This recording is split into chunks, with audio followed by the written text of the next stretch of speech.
In a crowded square, a shocking incident occurred that left all witnesses stunned. A police officer with a cold and contemptuous expression forcefully pushed an elderly black man into a deep hole. He had no idea that this man was a war veteran who once fought for freedom and justice, but instead of receiving gratitude and respect, he was met with humiliation and cruelty. The crowd froze in horror, watching the scene unfold. At the bottom of the hole, the old man struggled to call for help, but his pleas fell on deaf ears.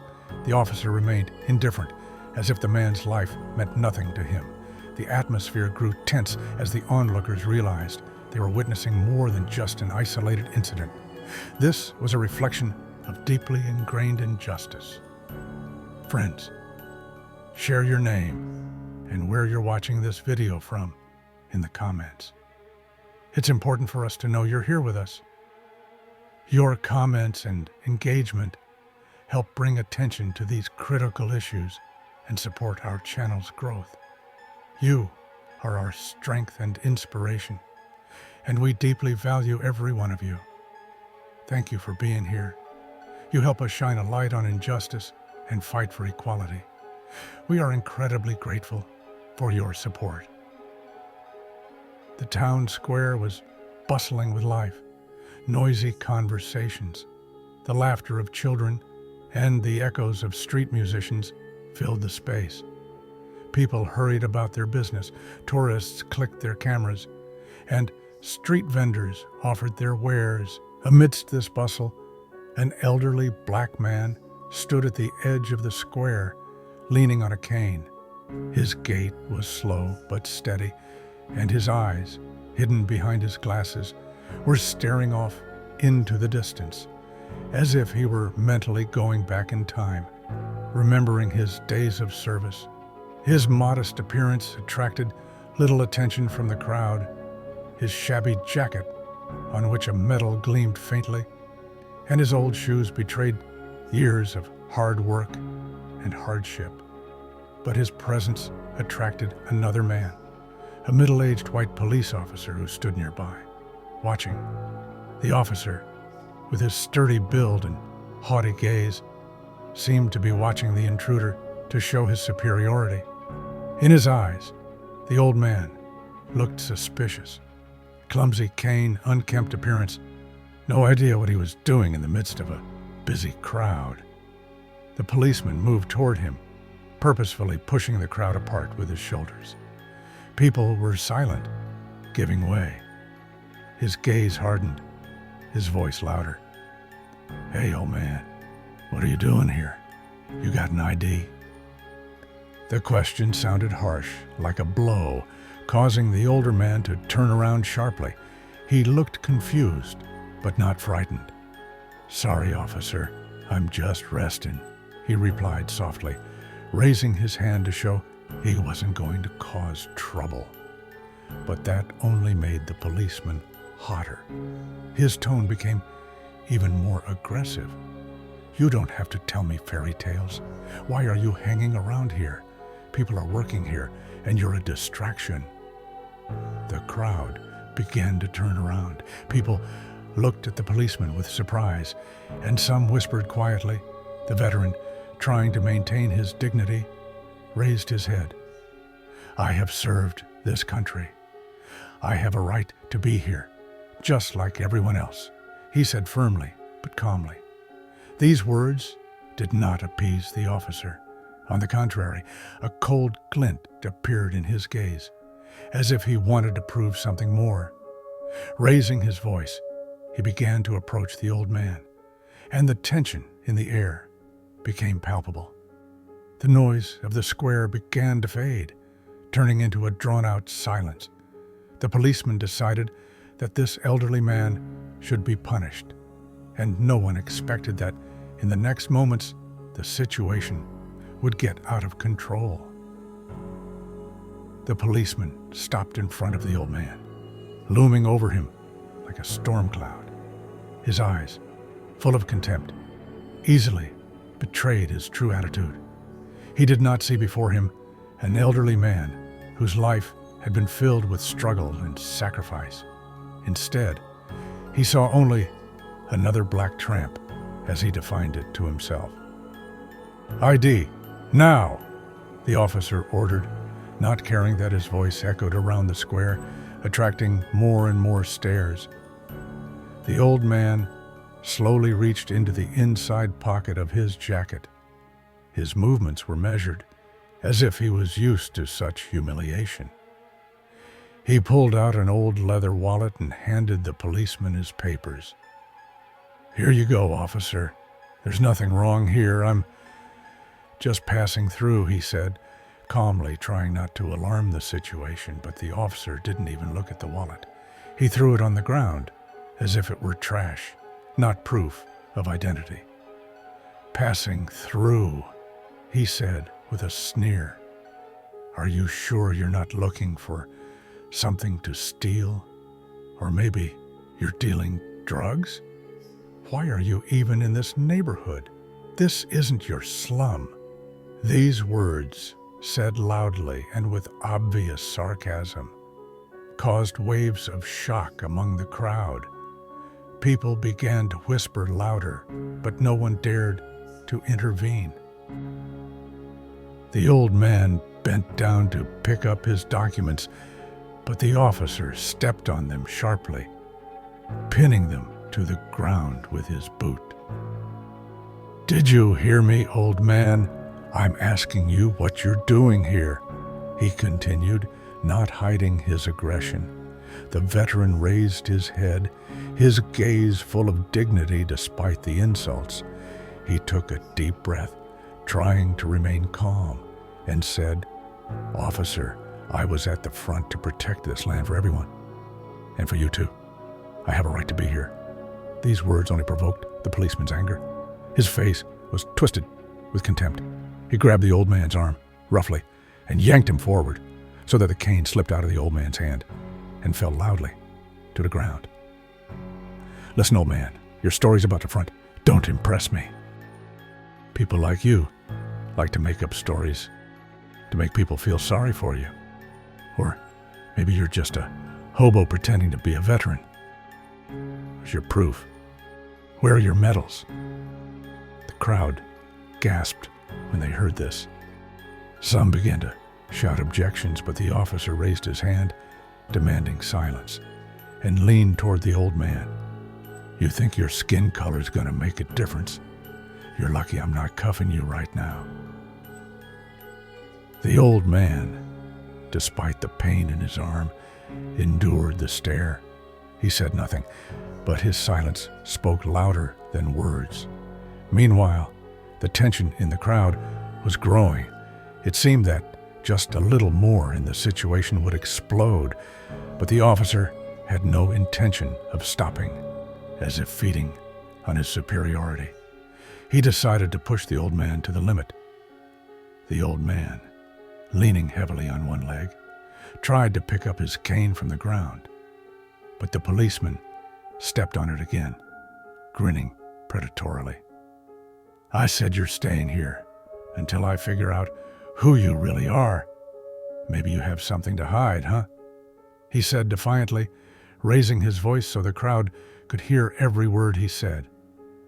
"I'm not hiding anything," the old man exclaimed in despair, raising his trembling hands. "I am a veteran. I fought for this country. I deserve respect." These words sounded like a cry of the soul, soaked with pain and pride at the same time. But they only made the officer angrier. His eyes filled with icy contempt, and his face contorted into a wicked grin. "A veteran, you say?" He stretched out mockingly. "People like you didn't fight for this country. You just caused trouble. You think your exploits give you the right to walk around wherever you want." With these words, he roughly grabbed the old man by the shoulder and lifted him up with a jerk. He staggered, losing his balance, and instinctively reached for his cane, but the officer pushed it aside with his foot so that the old man could not reach it. Stand up straight, old man. You think they're going to let you disrupt just because you're a veteran?" The crowd began to come to life. People whispered louder. Some shouted, "Leave him alone!" And "What are you doing?" But the policeman ignored all this. He seemed to be enjoying the situation, realizing that he was the center of attention. The old man tried desperately to explain. "I fought in World War II. I saw my comrades die for freedom. You have no right to treat me like this." These words, filled with the pain of memory, would have softened any man, but not this officer. He only gripped the old man's shoulder tighter and looked back at the crowd defiantly, as if to say, "Who dares to interfere?" "Freedom?" he said with a sneer. "Freedom for whom, huh? You mean you've done something for this country? Don't make me laugh. You should be grateful that I let you come here at all." With these words, he pushed the old man, causing him to fall to his knees. The people in the crowd gasped, and someone shouted, "This is too much. He's an old man." But the officer only laughed.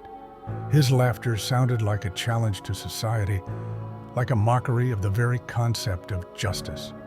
The old man leaned on his hands and tried to rise.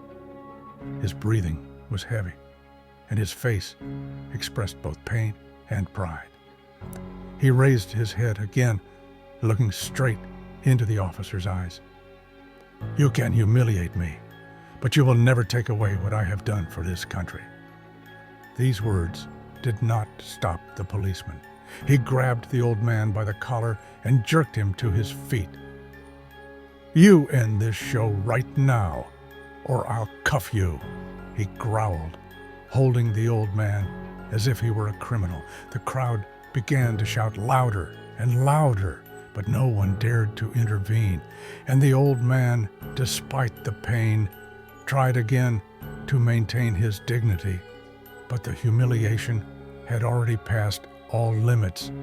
The policeman pushed him to the edge of the square, intending to lead him out of the crowd. But this was only the beginning of the horror that was to come in the next few moments. The crowd gathered around them like waves ready to break into a storm. The outcry grew louder and louder, but no one dared to cross the line and intervene. The policeman, feeling his authority, continued to act with terrifying cold-bloodedness. He held the old man by the collar like a puppet, making no secret of his dislike. "You're not wanted here. You're a stain on this square," he growled, pushing the old man forward. The old man stumbled, barely able to stay on his feet. The crowd gasped as a large, uncovered hole became visible near the edge of the square where the construction work was taking place. The warning tapes around it had been torn down by the wind, and the workers had long since left, leaving a dangerous hole right in the middle of the busy area. "I just want to leave," the old man said hoarsely, his voice shaking with tension but still firm. "You've already shown your attitude toward me. I beg you, just let me go." But the officer did not hear these words. He saw only what he saw as a threat to his authority. "Leave? You'll leave when I say so," he shouted, shoving the old man roughly again. This shock was stronger than the previous ones. The old man's body, unable to resist any longer, staggered. He tried to find his balance, but his foot caught on a broken piece of asphalt. Everything happened in an instant. The old man, desperately waving his arms, lost his footing and collapsed into the gaping hole. The crowd erupted into screams. People ran to the edge of the pit, their faces expressing shock and horror. Some shouted, "What have you done? You killed him!" The policeman froze for a moment, his eyes widening. He looked as if he were just now realizing how far he had gone. But in a second, His face took on a cruel, icy expression again. "It's your own fault," he said coldly, not even looking down. "These ones always have to be under control, or they think they can do anything." These words were met with an explosion of indignation in the crowd. Someone shouted, "That's racist! It's a crime! You have to help him." But the policeman did not move. He stood with his hands behind his back, as if waiting for someone to dare challenge him. Meanwhile, faint sounds came from the pit. The old man was still alive, but his voice was hard to hear. "Help! I can't feel my legs." These words pierced the hearts of the people, and some of them rushed to the telephone, calling for an ambulance. However, the officer stepped forward, holding out his hand as if trying to hold the crowd back. "No one gets in there until I figure it out. Will you sort it out?" shouted someone from the crowd. "This man is a veteran. He doesn't deserve this." The policeman snorted. "A veteran? Maybe. Maybe not. Everybody says that nowadays to avoid responsibility." The officer's words, filled with indifference and cruelty, finally inflamed the situation.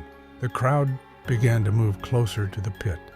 Ignoring his orders, the old man, lying on the bottom, tried to get up, but his hands were shaking and his face was drenched in blood. His voice grew quieter, but he repeated again like a mantra, "I served this country. I've earned the best." These words, spoken through pain, were barely audible, but they silenced many in the crowd. People looked at each other, their faces a mixture of anger, fear, and confusion. At this point, the officer was already starting to get nervous. It was obvious to him that he had lost control of the situation. But instead of showing a bit of humanity, he threw in a harsh tone. "Everybody back! No one touches him until I finish processing the incident." However, the crowd was no longer going to obey. The shouts grew louder, and real indignation flared in the eyes of the people. But while they were discussing what to do next, the old man at the bottom of the pit froze. His eyes were closed, and his body lay motionless on the damp earth. "He's passed out," someone shouted. "We can't wait." But the officer stood like a stone wall, shutting them off from someone who needed help. From that moment on, the conflict went beyond a single incident to symbolize the gap between an indifferent system and the humanity that still lingered in the hearts of those around the pit. From the depths of the pit came faint, hoarse cries. The old man, lying on a heap of dirt and stones, struggled to raise his head.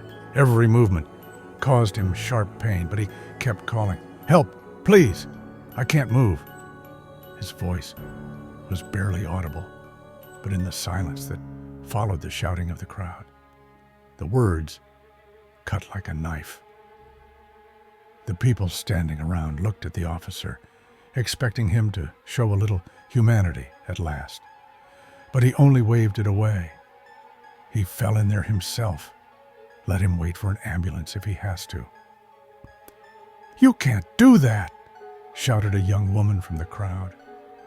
"It's your job to help him. He could have broken his spine." "I'm not going to take any chances for some." The officer was silent for a moment, but there was contempt in his voice. "An old tramp. Men like him get themselves into trouble." The crowd began to buzz with indignation. Someone shouted, "He's a veteran. He deserves help." But the officer only laughed out loud. "A veteran? That's what they all say. So what? He may have fought in the war, but that doesn't give him the right to walk around our square, where normal people walk." These words added fuel to the fire. In the eyes of others, the policeman was no longer a guardian of the law. He had become a symbol of cruelty and prejudice that was above everything, including morality. At the bottom of the pit, the old man tried to raise his hand as if asking for help. His voice came again, even fainter. "You don't understand. I was there. I saw death. I was protecting you all." But these words only elicited a chuckle from the officer. "Have you seen death?" he said with a wry laugh. "And now you seem to be close to it yourself. Maybe it's time." The crowd murmured, shouting protests. "You're crossing the line," shouted the man in the suit. "It's not just humiliation, it's a crime." But the officer stood with his hands behind his back, as if enjoying his superiority. "A crime?" he said coldly. "Do you want to make a complaint against me? Go ahead. But first, prove that this man is even worthy of consideration. As long as I'm here, order will remain in my hands." Meanwhile, the old man continued to call out, "Help! I can't breathe." His words grew quieter, as if his strength was leaving him.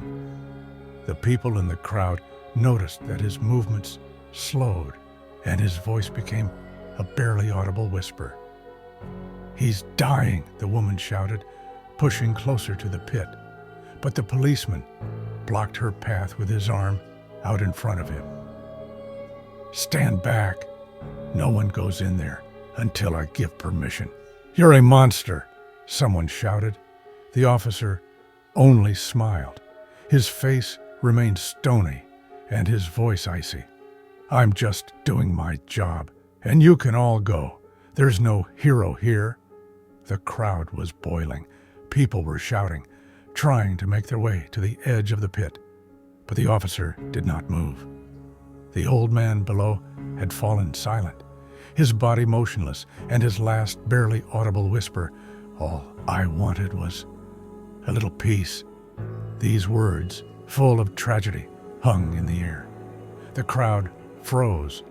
The whole world seemed to stop to hear how a man who had once risked his life for others was now forgotten, humiliated, and left to die at the bottom of a muddy pit. The silence that hung over the square after the old man's last words was heavy and oppressive. People stood in shock, unable to believe their eyes. The wind blew dust from the edge of the pit where the tragedy had just been played out. The vast empty space between the crowd and the old man lying at the bottom became unbearably symbolic, separating those who watched and those who suffered. The thin thread of silence was the first to break. Someone from the back of the crowd began to shout. The voice sounded loud and shrill, causing others to pick up the cry. Everyone realized that something had happened that could not be left without consequences. People recalled how the incident started. The policeman not only ignored the words of the elderly man, he violently violated his dignity. For many of those gathered, this was not just a display of power, but something more. Proof that the color of the old man's skin played a key role in his humiliation. The crowd began to stir. The voices of outrage grew louder and louder until they became a single rumble. People looked at each other, seeing the same shock in their eyes. They realized that this was no accident, no mistake. It was a cruelty that hid a deep bias.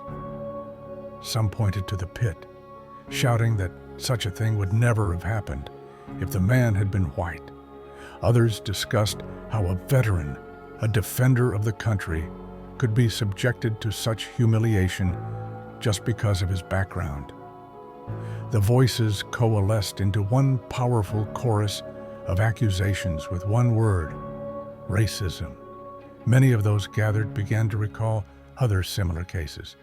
Every word, every gesture of the policeman was now seen through the prism of injustice. His actions seemed not just wrong, but deliberate, motivated by contempt and hatred. Tears appeared on people's faces. Some cried from powerlessness, some from anger, some were trembling, imagining that they could have been in that old man's shoes. The feeling was especially strong for those who were also black. They felt not just pain for the fallen man, but also their own vulnerability, realizing that this could have happened to any of them. The tragedy of the situation was becoming more and more apparent. Some were kneeling at the edge of the pit with their hands folded in prayer. Others were looking into the distance as if trying to find a way out of the darkness. The crowd was united in one thought. This was not just a violation of the law. It was an insult to their whole being, to their right to be equal. And as they stood there, accusing, shouting, and whispering to each other, the shadow of the policeman standing motionless by the pit grew heavier. He was a symbol of a system that allowed such acts to go unpunished. For many of those gathered, it was like a slap in the face, a reminder that their lives, their voices, and their pain will always seem less important in the eyes of those like him. The darkness that hung over the square seemed to grow denser. Each moment of silence of the old man lying in the mud at the bottom of the pit added new layers to the tragedy. It was more than cruelty. It was a reminder of how far hatred could go when it wasn't stopped. The crowd continued to rage, torn between anger and fear. Tension hung in the air like electricity before a thunderstorm. No one could remain indifferent to the motionless body of the old man lying at the bottom of the muddy pit. But in this chaos, one of the eyewitnesses suddenly froze, his gaze falling on something shining in the rays of the setting sun. It was a medal, a small but significant symbol, pinned to the old man's worn jacket. The eyewitness could not take his eyes off it. He felt his heart clench at the horrifying realization. This man, humiliated beyond measure, was a veteran, a war hero, a man who had once risked his life for the freedom that was now being so cruelly stripped from him. Whispers began to spread through the crowd like wildfire. At first, it was a quiet remark. "He has a medal." Then louder and louder. "He's a war veteran." And soon, the words hit the square like a thunderclap. The people who had previously been filled with anger now felt something more. It wasn't just outrage. It was terror, horror, that they had witnessed not only racism and cruelty, but also a complete disregard for the man who had once defended their lives. The crowd rumbled as a single organism, but there was a new note in that rumble: pain. Some began to shout that veterans deserved respect. Others sobbed, pointing at the motionless body, as if not believing in the reality of what was happening. Those who stood closer to the pit tried to see the medal, confirming the terrible truth. At the edge of the square, an elderly man with gray hair and a cane, also a veteran, slowly stepped forward.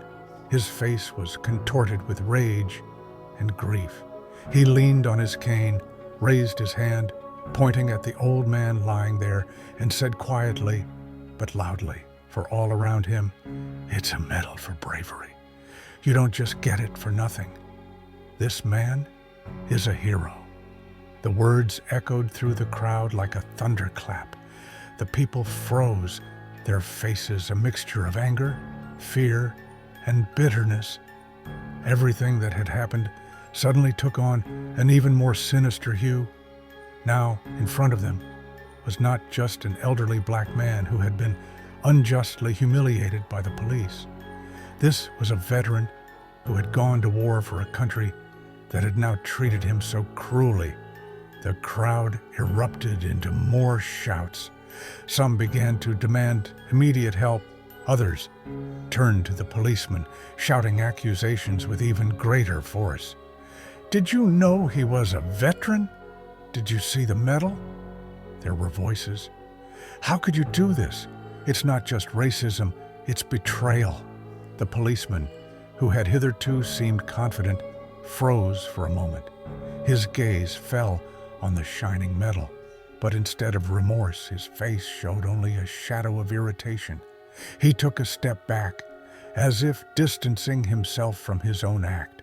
"It doesn't change anything," he threw, but his voice trembled. These words caused a new outburst of rage. People began to move closer to the pit, ignoring the barriers and the officer's threats. Several men stretched their hands to the edge, trying to climb down and help the old man.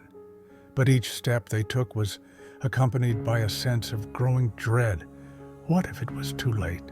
What if their hero, this veteran they were supposed to protect, was now dying in this filthy trap, abandoned by his country? The light of the setting sun colored the square an ominous shade of red, as if nature itself was mourning the injustice these people had witnessed.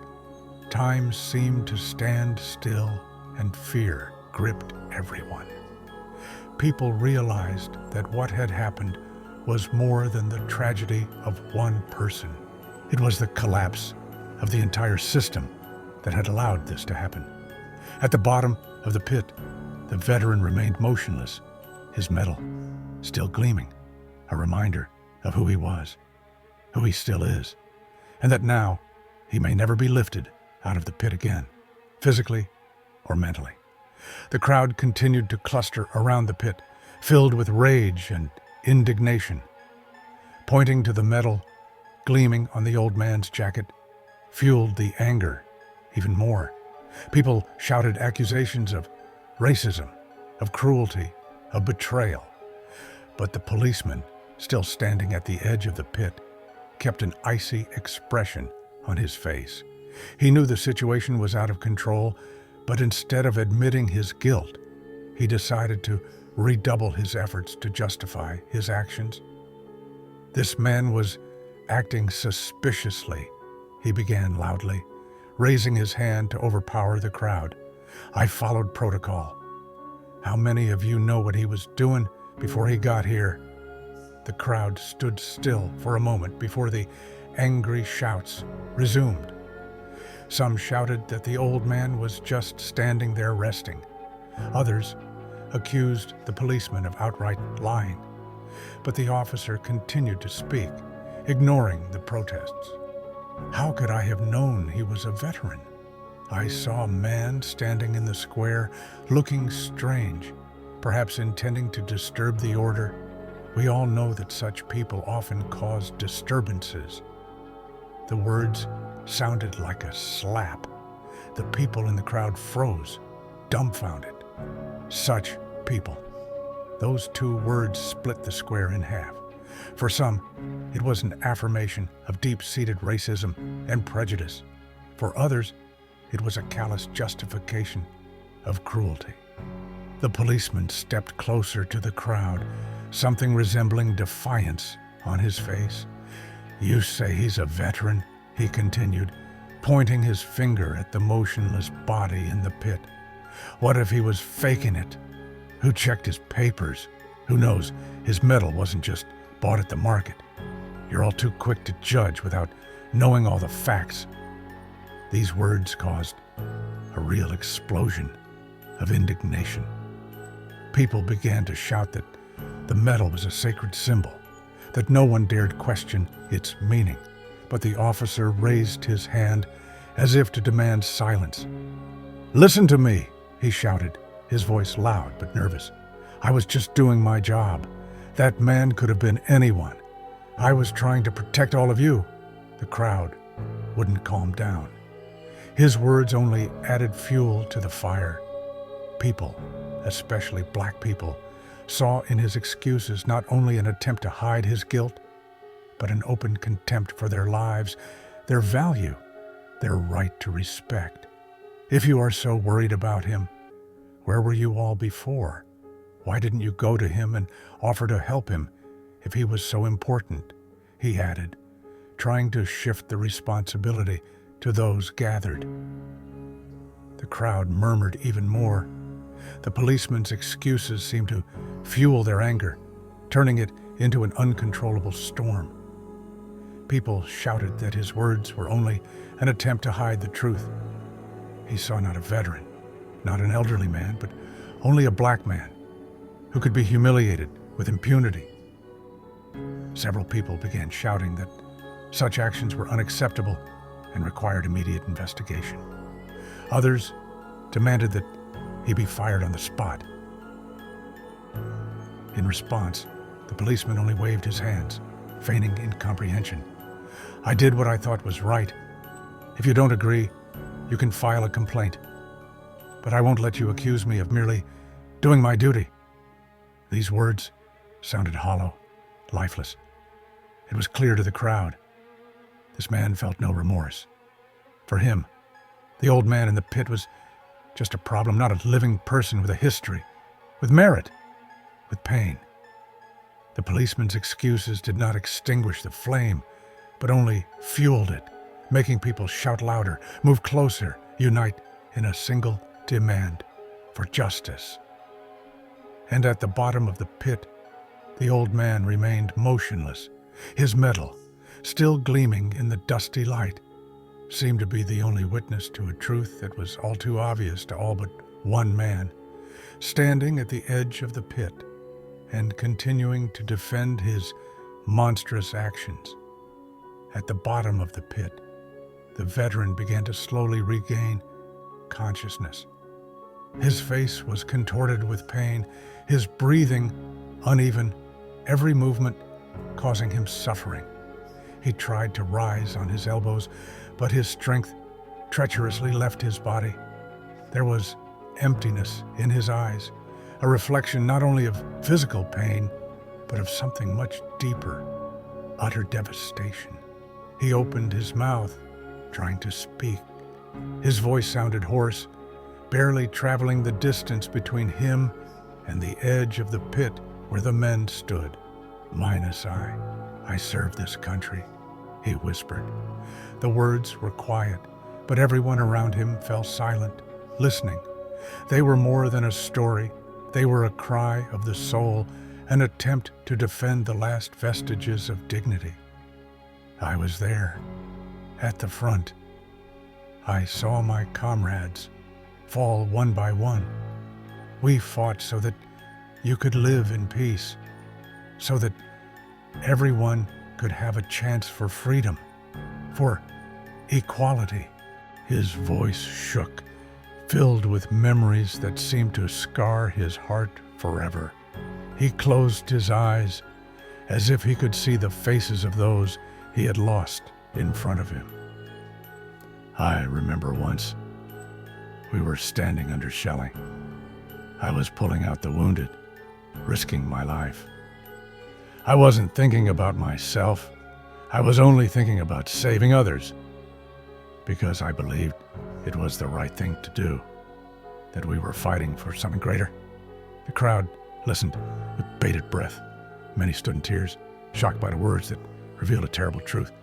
This man, who had once given everything for the sake of others, was now abandoned at the bottom of a filthy pit, humiliated and trampled. But the policeman remained cold, as if these words were nothing to him. He looked down at the old man with contempt and crossed his arms over his chest. "You want me to pity him for being in the war? They all say the same thing. Well, times have changed. His old medals don't give him the right to disrupt." These words sounded like a blow to the hearts of all those gathered. The crowd started making noise, shouting protests. The people could no longer hold back their tears as they saw the policeman refusing to listen. And the veteran continued.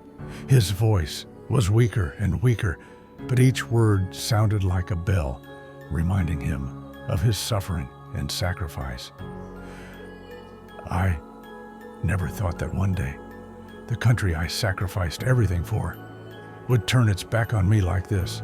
I'm not asking for much. All I'm asking for is respect. His voice trembled and fell silent. It was clear at that moment that he could speak no more. The words dried up, leaving only a lingering silence. The policeman looked around, challenging the crowd with his indifference. "You're all too sentimental. He's an old man. His time has passed. I did what I thought was right. If you don't agree, file a complaint." But the officer's words were deaf to those who looked at the old man. To them, he had become not just a man, but a symbol of all that had gone wrong. His every word was a testimony of pain, injustice, and betrayal. At the bottom of the pit, the veteran lowered his head. His metal gleamed again in the setting sun as the last symbol of his dignity, which they were trying to trample on. The crowd stood silent, torn between despair and rage, not knowing what to do next. The silence that hung over the square was brief. The crowd began to move as if it were a single organism, seething with anger and indignation. Some began to wave their arms, calling others to action. Others shouted words filled with pain and rage directed at the policeman. It was no longer just a grievance. It was a cry of injustice that they could no longer tolerate. The men began to approach the edge of the pit, ignoring the officer's presence. Their gazes were full of contempt and determination. Some pointed to the old man's medal as a symbol that he deserved respect. Others raised their phones, filming what was happening so that the world would know what had happened here. This was more than just a scene of conflict. It became a battleground for justice. The policeman standing next to him began to shift nervously from foot to foot. He felt his control of the situation waning. The crowd wasn't just ignoring his orders, it was beginning to crowd him, reminding him that his authority no longer meant anything here. The anger of the people that had been simmering for a long time was spilling out, turning the square into a place of resistance. The cries of racism grew louder. People shouted accusations against the system that allowed such incidents to happen. They demanded explanations, interventions, apologies. Each of their voices sounded like an accusation, not only against the police officer, but against the entire structure he represented. The crowd was filling up with new people, attracted by the noise and tension. Some ran to see what was happening. Others joined in to support the protesters. The square grew thicker and thicker with human bodies, and the air was filled with words that could no longer be ignored. The anger was contagious. Those who had been silent before now shouted words of support for the old man, condemning the cruelty. People cried out for equality, that neither skin color, age, nor status should affect how a person was treated. They demanded justice, not only for this veteran, but for everyone who has ever faced such injustice. The women were crying, holding hands, seeing how a man who had devoted his life to fighting for freedom was the victim of such a heinous injustice. Men seemed to be looking for a way to get to the pit to save the old man, despite the officer's threats. It was not a mere crowd. It was a united voice that grew louder and more insistent. The policeman took a few steps back, his face expressing growing concern. He began to look around, as if looking for support, but finding none in the crowd or in his actions. The crowd encircled him, and every look directed at him was full of judgment. It seemed as if his figure were about to disappear under the weight of this anger. The light of the setting sun colored the square in ominous tones. The pit where the veteran lay had been the center of the tragedy, But now it was also a place where conflict was brewing. The people gathered around it demanded more than an apology. They were demanding change, and no one seemed willing to stop until justice was done. The crowd in the square was no longer just a collection of outraged people. It had become a protest, resounding, overwhelming, and unrelenting. Cries for justice, equality, and racial discrimination filled the air. Anger and pain intertwined, reinforcing each other until everything became an unrelenting whirlwind of emotion. People demanded punishment for the policeman, demanded an apology, demanded answers for every moment of brutality that had occurred before their eyes. The pit where the veteran lay motionless became a symbol not only of his personal tragedy, but also of the pain of an entire generation. People came to the edge, gazing at his figure. Some began to cry. Others silently looked away, unable to bear the sight. The metal, still glistening on his chest, seemed to be the last reminder of who he was, and of the fact that his life, his merits, had been ignored and trampled. Meanwhile, the police called to the scene began to arrive. Several cars with flashing lights stopped at the edge of the square. Officers started to get out of their cars, but their presence only increased the tension. People immediately began shouting accusations, pointing at the officer, whose figure already seemed small and pathetic amidst the general fury. But the policeman stood, trying to maintain a semblance of confidence. His face was cold, as if he were trying to hide a growing fear behind this facade. The crowd now demanded not only help for the veteran, but immediate punishment for him. They couldn't accept the thought of him getting away with it. An ambulance pulled up to the pit, and medics went down to assess the old man's condition. But even their work couldn't drown out the roar of the crowd. People were demanding more than medical treatment for the veteran. They were demanding change. News cameras began to record what was happening. Journalists gathered around and interviewed witnesses. People with tears in their eyes told how the tragedy had begun, how the police officers' actions had become the epitome of cruelty and indifference. The first images began to be broadcast. Images of the veteran lying in the mud, his medal, which had become a symbol of betrayal, and the policeman, whose face was now associated with oppression and injustice. But even in the face of public anger, the policeman did not relent. He stubbornly claimed that he had acted within his authority, that the situation had been distorted, and that he had not broken the law. His cold excuses only fueled the hatred. People shouted that this was more than a mistake. It was a crime against the very concept of justice. Meanwhile, the veteran's condition became known. His life hung in the balance. Doctors reported that he had suffered several fractures and serious injuries to his internal organs. But what was most disturbing was that he had gone into deep shock.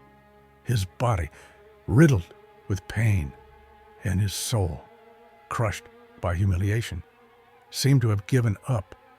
The crowd, upon hearing this, exploded with a new wave of rage. People shouted that this incident should not be forgotten. They demanded investigation, punishment, justice. Although the senior police officers who arrived tried to calm the crowd by saying that the proceedings would begin, their words did not satisfy anyone. The question of whether the guilty would be punished hung in the air like a heavy cloud. Too often, such cases ended in nothing. Too often, the system protected its own, ignoring the pain of those who suffered. People knew they had to keep fighting, or else everything that had happened would be erased, and the veteran would be just another victim of indifference. When the crowd finally began to disperse, the rumble of protests still resounded in the air. The policeman had been taken away by his colleagues, but it didn't feel like a victory. It was only the first step in a long journey where no one could be sure that the truth would prevail. The square was deserted, but on its stones remained the traces of this tragedy. Torn ribbons, stains of dirt and blood, and the quiet echo of screams that will long haunt all who saw it with their own eyes.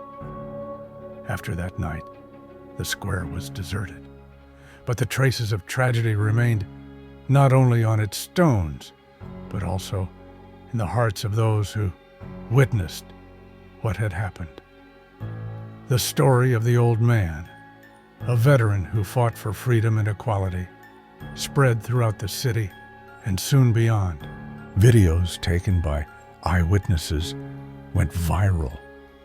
People around the world saw how a man who had given his life in service to his country was humiliated, degraded, and left for dead.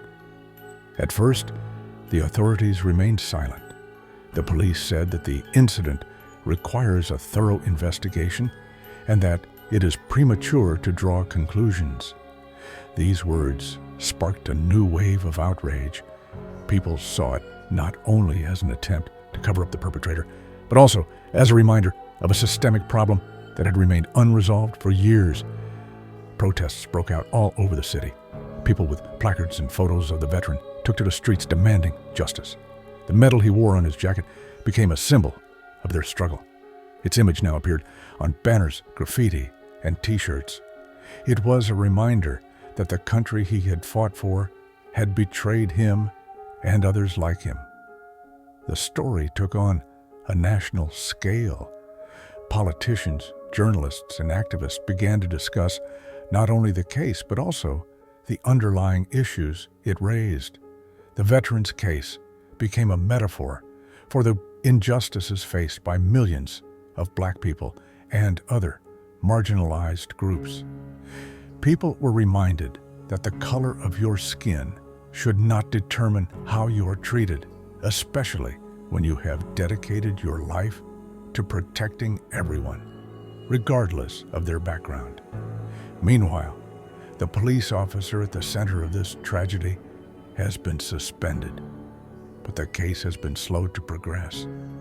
His colleagues defended him, citing professional protocols and the difficulties of the job.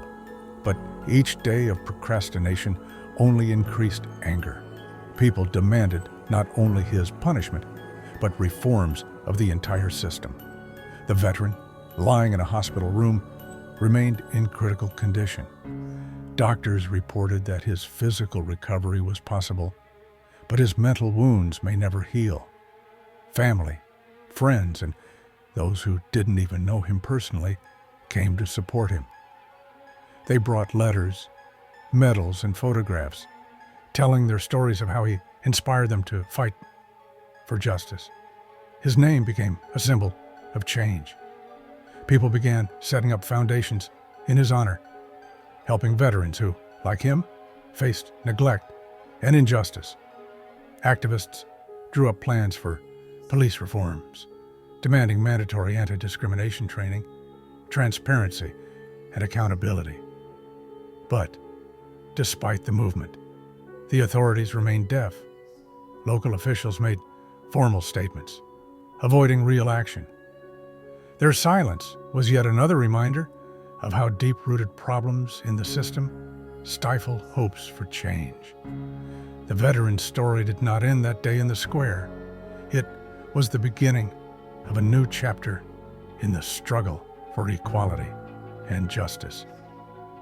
People did not let us forget this man who, even lying at the bottom of a muddy pit, found the strength to remind everyone what he had fought for. His words, quiet but powerful, echoed in the hearts of millions. I fought for this country, and I deserve better. These words became the slogan of the movement, reminding everyone that the struggle for justice is a duty that cannot be ignored. And although the authorities tried to silence this cry, people continued to hear it, turning pain and anger into a force that would one day change everything. Friends, what do you think of this story?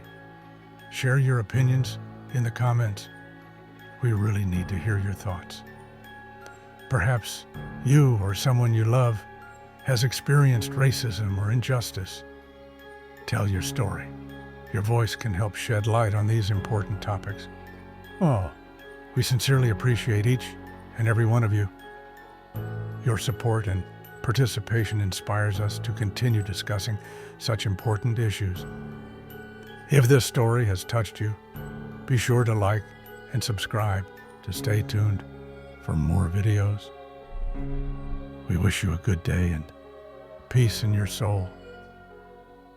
Together we can make the world a little better.